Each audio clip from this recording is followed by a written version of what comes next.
Welcome guys, welcome to the show. This is doctor Anurag MBBS from SU medical college Bikaner.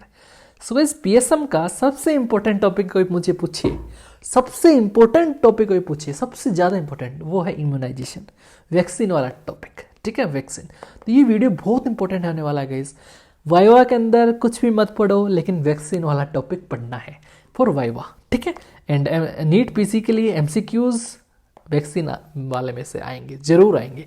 Clear. तो ये topic बहुत ज़्यादा important है guys, सब कुछ यहाँ पर कवर करवाया गया है आपको। ठीक है, तो चिल होकर रिलैक्स होकर बैठिए, आसानी से समझेंगे सारे टॉपिक। ठीक है, 2 से 3 शॉर्ट नोट आपके इस टॉपिक में से आएंगे। क्लियर, पढ़ते हैं। देखो, मिशन इंद्रधनुष क्या था? जो मिशन इंद्रधनुष था वो क्या था कि भाई इसके अंदर 6 VPDs इंक्लूड थे। ठीक है, 6 VPDs मतलब वैक्सीन प्रिवेंटेबल डिजीजेस इंक्लूड है। वैक्सीन प्रिवेंटेबल डिजीज मतलब जो डिजीजेस जो वैक्सीन से हम प्रिवेंट कर सकते हैं। ठीक है, तो मिशन इंद्रधनुष में क्या था कि हम वैक्सीन देंगे बच्चों को, जिसके कारण वैक्सीन अगर दे देंगे तो बच्चों के वो डिजीज नहीं हो पाएंगे। साथ में 6 VPDs प्लस हेपेटाइटिस B का वैक्सीन वहां पर देंगे। क्लियर। ठीक है, तो मिशन इंद्रधनुष के तहत बच्चे को गाइज 5 साल तक 7 विजिट करने पड़ते हैं। ठीक है, और उन 7 विजिट में उसे सारी वैक्सीन लग जाएंगी। ठीक है, तो मिशन इंद्रधनुष के तहत child has to make 7 visits till 5 year of age. और 6 VPDs वैक्सीन प्रिवेंटेबल डिजीज में कौन कौन से डिजीज आएंगी, मतलब कौन कौन से डिजीज जो वैक्सीन से प्रिवेंट हो सकती हैं। तो 6 VPDs में क्या कौन कौन से डिजीज आएंगी? डिप्थेरिया आएगा, पर्ट्यूसिस आएगा, टिटेनस। और इसको तीनों को मिला के क्या बोलते हैं गाइस? DPT बोलते हैं। क्या बोलते हैं? DPT, diphtheria, pertussis and tetanus. Clear हो गया? ओके। अब चौथी डिजीज आती है गाइस, पोलियोमाइलाइटिस। कौन सी डिजीज आती है? पोलियोमाइलाइटिस डिजीज आएगी। DPT आ गया, पोलियो आ गया, एंड मिजल्स आती है। ठीक है, देन ट्यूबरक्लोसिस। तो ये सारी क्या डिजीज है जो वैक्सीन से प्रिवेंट की जा सकती है। Clear. Diphtheria, pertussis, tetanus, polio, measles and tuberculosis. Okay. अब गाइस, नेशनल इम्यूनाइजेशन शेड्यूल, ये वाली जो स्लाइड है सबसे ज़्यादा इंपॉर्टेंट कोई पूछे ना, इस टॉपिक में भी सबसे ज़्यादा इंपॉर्टेंट स्लाइड कौन सी है? तो ये वाली स्लाइड है गाइस, ये वाली स्लाइड है। कैसे इंपॉर्टेंट है गाइस? जैसे ही बच्चा जन्म लिया गाइस, बच्चा जन्म लिया तो नेशनल इम्यूनाइजेशन शेड्यूल को हमें फॉलो करना पड़ता है कि भाई कौन से टाइम पे कौन सी वैक्सीन देनी है। ये बच्चा जन्म ले लिया, बच्चे जन्म लेते ही हमें गाइस बर्थ डोज देनी पड़ती है वैक्सीन की। हमें बच्चा जन्म लेते ही BCG वैक्सीन देनी चाहिए, BCG वैक्सीन दे देनी चाहिए। ठीक है, और बच्चा जैसे जन्म लिया तो हमें ओरल पोलियो वैक्सीन के 0 डोज दे देनी चाहिए, ओरल पोलियो वैक्सीन दे देनी चाहिए 0 डोज। ठीक है, एंड हेपेटाइटिस B की बर्थ डोज दे देनी चाहिए, बर्थ डोज दे देनी चाहिए। तो 3 डोज हैं जो बर्थ में दी जाती हैं। ये आपको पूछते हैं वाइवा के अंदर कि बर्थ लेते ही, बच्चा जन्म लेते ही कौन कौन सी वैक्सीन प्रोवाइड की जाती हैं बच्चे को? तो ये वाली प्रोवाइड की जाती हैं। ठीक है, क्लियर हो गया? चलें आगे। चलो सर, ओके, याद करते करते चलना गाइज अभी। ठीक है, अब बच्चा जन्म ले लिया। ठीक है, अब बच्चा 6 वीक का हो गया। बच्चा कितने वीक का हो गया गाइस? 6 वीक का बच्चा हो गया। 6 वीक के बच्चे में ओरल पोलियो वैक्सीन की 0 डोज तो हमने बर्थ पे दे दी। अब पहली डोज उसकी देंगे 6 वीक पे। साथ में 6 वीक पे क्या देंगे? रोटा वायरस वैक्सीन की पहली डोज देंगे। देन 6 वीक में क्या देंगे? Pentavalent vaccine. पेंटावेलेंट वैक्सीन कौन सी वैक्सीन होती है गाइस? पेंटावेलेंट वैक्सीन में क्या होता है, ध्यान से देखना। पेंटावेलेंट वैक्सीन है, इसमें 5 डिजीज से वाली वैक्सीन रहेगी। कौन सी? एक तो DPT, डिप्थेरिया, पर्ट्यूसिस, टिटेनस। ठीक है, ये हो गया। साथ में हेपेटाइटिस B का रहेगा इसमें टीका। साथ में Haemophilus influenza B, Haemophilus influenza होता है बैक्टीरिया, उसका टीका रहेगा। तो 3, 4, 5 होगी। तो पेंटावेलेंट में 5 आएंगी। तो पेंटावेलेंट की पहली डोज हम दे देंगे 6 वीक पे। ठीक है, ओके। फिर फ्रैक्शनेटेड इंजेक्टेबल पोलियो वैक्सीन, FIPV, इसकी इंजेक्टेबल पोलियो वैक्सीन है। ये ओरल पोलियो वैक्सीन थी, ये वाली इंजेक्टेबल पोलियो वैक्सीन की गाइस फर्स्ट डोज हम 6 वीक में दे देंगे। ठीक है, एंड न्यूमोकोकल कंजेक्टेबल वैक्सीन, इसकी फर्स्ट डोज भी हम 6 वीक में देते हैं। क्लियर, समझ में आ गया? ठीक है, अब गाइस 6, 10, 14 OPV की 1, 2, 3 ऐसे चलना है। 6, 10, 14 ये अलग दे, यहाँ से देखना, मैं यहाँ पर कंपार्टमेंट्स बना रहा हूँ। 6, 10, 14 को एक तरह से याद रखना है आपको, मतलब कंबाइन में याद रखना है। 9, 12 एंड 16, 14 मंथ को एक झुंड में याद रखना है। क्लियर, याद करने की ट्रिक बता रहा हूँ। ठीक है, तो OPV 1, 2, 3, 6, 10, 14 क्लियर हो गया। रोटा 1, 2, 3, 6, 10, 14 में देते हैं। मतलब OPV की पहली डोज 6 वीक में, दूसरी डोज 10 वीक में, तीसरी डोज 14 वीक में। सेम रोटा वायरस की पहली डोज, रोटा वायरस वैक्सीन पहली डोज 6 वीक में, देन दूसरी डोज 10 वीक में एंड तीसरी डोज 14 वीक में। क्लियर हो गया?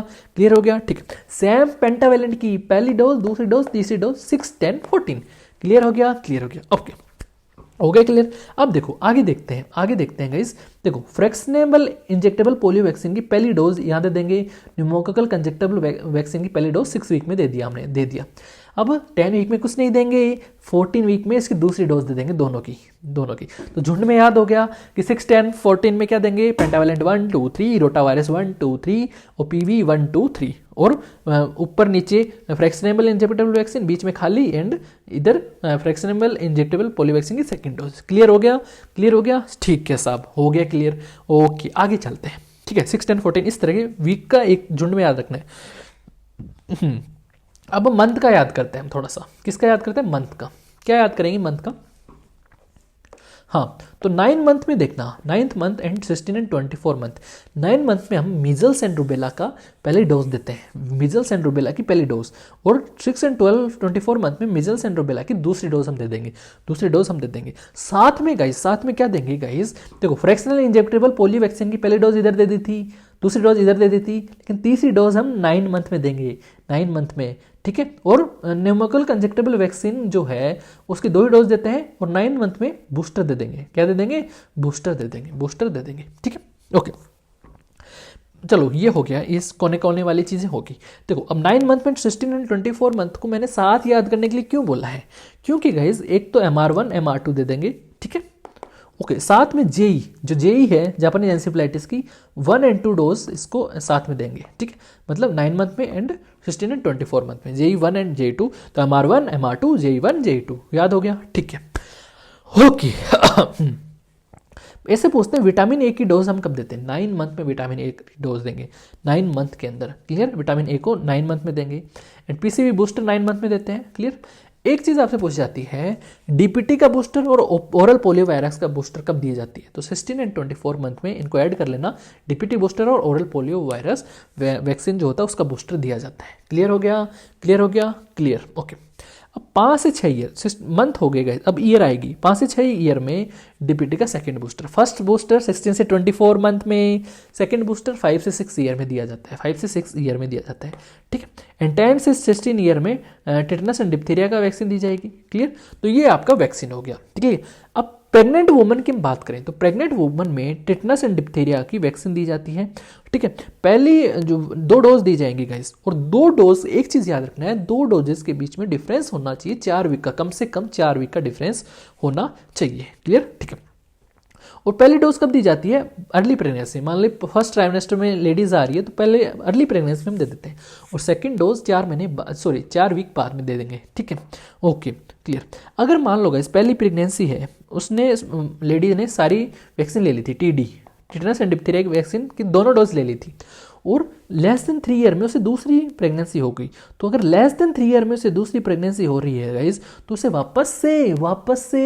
वापस से ये वैक्सीन लेने की जरूरत नहीं है, अगर उसने पहले से 2 वैक्सीन ले रखी है, ठीक है। अगर लेस देन 3 ईयर में उसकी दूसरी डिलीवरी हो गई तो उसे वापस से ये टीडी वैक्सीन लेने की जरूरत नहीं है, अगर उसने दोनों डोज पहले ले रखी हैं, तो प्रीवियस प्रेगनेंसी में ले रखी हैं, तो ठीक है, तो उसे वापस लेने की जरूरत नहीं है, उसे सिर्फ वापस क्या लेना है? सिर्फ एक बूस्टर डोज ले लेनी है, ठीक है, बूस्टर डोज ले लेनी है, क्लियर, टीडी वैक्सीन की, क्लियर। तो ये सारा क्या हो गया? नेशनल इम्यूनाइजेशन शेड्यूल हो गया, बहुत ज़्यादा इंपॉर्टेंट है, प्लीज़ इसको बार बार देखिएगा और याद कर लीजिएगा कि हाँ भाई इस स्लाइड के अंदर गाइस मैं 100 से 200 क्वेश्चन बना दूँ, इतने से स्लाइड है ना, इसमें से मैं 100 से 200 क्वेश्चन बना सकता हूँ, ओके।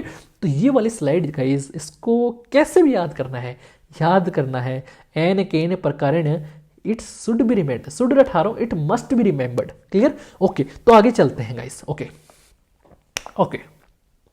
ठीक है, थोड़ा दिमाग भर गया होगा, थोड़ा रिलैक्स कर लो, ठीक है, ओके। पानी वानी पी लो यार, चलो आगे चलते हैं। पेंटावेलेंट वैक्सीन क्या होता है किस?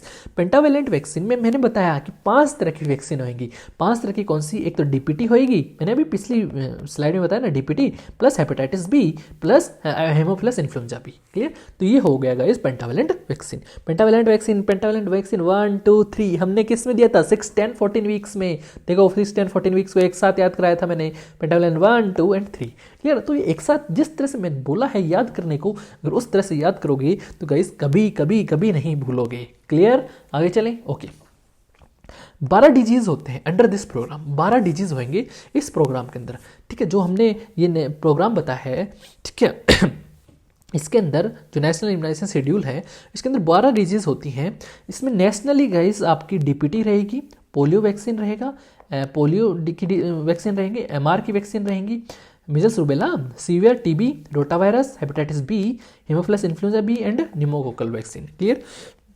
एक सब नेशनल ही होती है जापानीज एंसेफेलाइटिस। क्लियर, ठीक है। अब देखो, अब इतने जो 12 वैक्सीन हैं, वैक्सीन प्रिवेंटेबल डिजीजेस हैं, इन 12 में से गाइस जो 12 वैक्सीन हैं उनमें से 5 लाइव वैक्सीन रहेंगी। 5 वैक्सीन जो होती है लाइव रहेंगी, मतलब लाइव बैक्टीरियाज, जैसे बीसीजी में बैक्टीरिया डालेंगे, ठीक। तो ये लाइव वैक्सीन दी जाएंगी, लाइव बैक्टीरिया या फिर वायरसेस अंदर डाले जाएंगे। लाइव तो डालेंगे लेकिन वीक फॉर्म ऑफ लाइव डालेंगे। क्लियर, ये ध्यान रखना। ओके, लाइव वैक्सीन में एक निमोनिक आपका ओमजी, ओमजी एक नाम है गाइस किसी का, हम नहीं बोलते ओमजी, ओमजी है, ओमजी हलवाई, ठीक है। ओमजी किसी का नाम है, ठीक। ओम नाम है ओम, और उसको जी लगा दिया हमने, ओमजी बोर्ड। ओमजी जो है बोर हो गया गाइस, तो हम क्या बोलेंगे, ओमजी बोर्ड। तो ओ से oral polio vaccine 0 dose, M से गाइस मिजल्स रूबेला वैक्सीन, ठीक है। जे से जापानीज एंसेफेलाइटिस वैक्सीन के फर्स्ट डोज, एंड बोर्ड से बी से बीसीजी, आर से रोटावायरस 6, 10, 14। क्लियर। तो ओमजी बोर्ड से आपको लाइव वैक्सीन के ये याद रखने हैं। क्लियर हो गया, आगे चलें। अब गाइज हमने अभी बताया कि हेपेटाइटिस बी जो है जन्म लेते ही दे देनी चाहिए। मान लो जन्म लेते ही हमने नहीं दी गाइज, मान लो जन्म ले लिया बच्चा और 5 घंटे हो गए, 6 घंटे हो गए, हमने नहीं दी वैक्सीन, तो कितने टाइम तक हम वैक्सीन दे सकते हैं, मैक्सिमम लिमिट कितनी है वो हम यहाँ पर देखने वाले हैं। तो हेपेटाइटिस बी की जो मैक्सिमम है 24 घंटे के अंदर अंदर दे सकते हैं। अगर 24 घंटे से ज़्यादा हो गया तो हेपेटाइटिस बी की बर्थ डोज हम नहीं देंगे। तो ये चीज़ आपको ध्यान में रखनी है। हेपेटाइटिस बी की बर्थ डोज हम कब देने हैं, विदिन 24 आवर में दे सकते हैं, उसके बाद में नहीं दे सकते। ओरल पोलियो वैक्सीन भी हमने बर्थ में देते हैं गाइज। हमने बर्थ में हम 3 वैक्सीन पढ़ी थी, oral polio vaccine, hepatitis B vaccine पढ़ी थी, और क्या पढ़ी थी, बीसीजी वैक्सीन पढ़ी थी, ठीक है। तो ओरल पोलियो वैक्सीन की जो 0 बर्थ डोज थी, बर्थ होते ही हमने नहीं दी, तो कब तक दे सकते हैं गाइस 0 डोज, 15 दिन के अंदर अंदर हम दे सकते हैं ओरल पोलियो वैक्सीन की 0 डोज। अगर 15 दिन से ज़्यादा हो गए तो फिर हम कोई भी फायदा नहीं है देने का, ठीक है। तो ये मैक्सिमम अपर लिमिट है गाइस, ठीक है। एंड बर्फी खाते हैं ना अपन, उस निमोनिक के बर्फी, बी से BCG, rotavirus, pentavalent and injectable polio vaccine. Barfi जो है 1 साल के अंदर अंदर हम दे सकते हैं, until 1 year of age. Maximum limit कितनी है, 1 साल। 1 साल के बाद में हम BCG, rotavirus, pentavalent and injectable polio vaccine जो है वो नहीं देंगे, बच्चे को नहीं दे सकते। क्लियर, ठीक है। Oral polio vaccine, measles and MR, ये जो है ये 5 ईयर तक दे सकते हैं मैक्सिमम लिमिट।